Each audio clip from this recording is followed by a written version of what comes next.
Sabi ko, ba't pagdating sa FIBA si Curry? Kasi sa dulo, si Curry nawala eh. Kasi dalawang clutch na three-pointer yun na open siya. Hindi talaga pumasok eh. Dalawa yun eh. Sabi ko, Lebron na to, Lebron na nga. Kahit zone defense, kinakalabaw eh. Sabi ko, iba talaga si Lebron.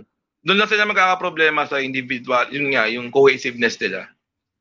Kasi most of these players naman ng USA team naglaro under the system of Coach K noon. So, Steve Kerr na nga kasi ngayon, iba yung ini-imply na system. Kung babalik sila siguro sa dating Coach K na system, kaya. Kakalabaw yan. Kasi lahat yan galing halos lahat yan naglaro kay K eh. Same din naman din ang ginawa ni Greg Popovich noon. Di ba sabi nga ni Popovich, nung nahihirapan sila, bumalik sila sa playbook ni Coach K.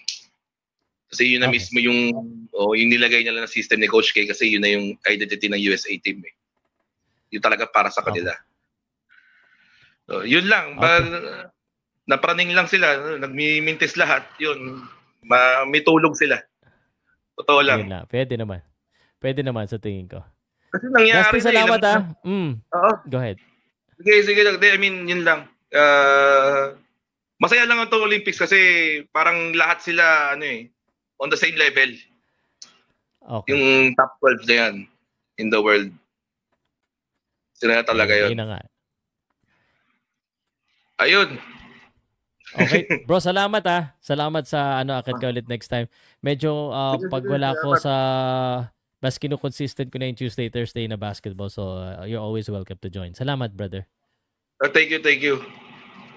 Okay. Alright, next naman tayo. Isa-isa lang para mas ang nakapila si JM, si Mark, at saka si DJ uli. JM, siya nga ito. JM, magandang gabi sa'yo, JM. Boss Pao, magandang gabi. Kamusta? Sorry, mabuti naman ako. Ikaw dyan. Okay lang. Kumakain. Mabilis lang, Boss Pao. About lang ako sa topic sa PBA. Yung Sige, sa 4 points, go. Boss Pao, disagree ako.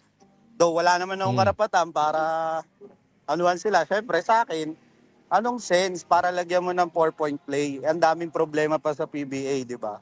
And then, the point is, pinapaganda nyo yung programa ng Gilas, ilalayo nyo naman yung sistema ng PBA sa FIBA. Di ba? Yun yung factor dun eh. Tapos, yun nga, sabi rin ni Coach Tim Cone, hindi rin siya agree kasi nga nilalayo rin talaga ng PBA. And medyo sa akin, hindi ko naman minamaliit yung mga player natin sa PBA. Ang sa akin, hindi naman natin nakikita sa PBA na talagang mga legit shooter sila.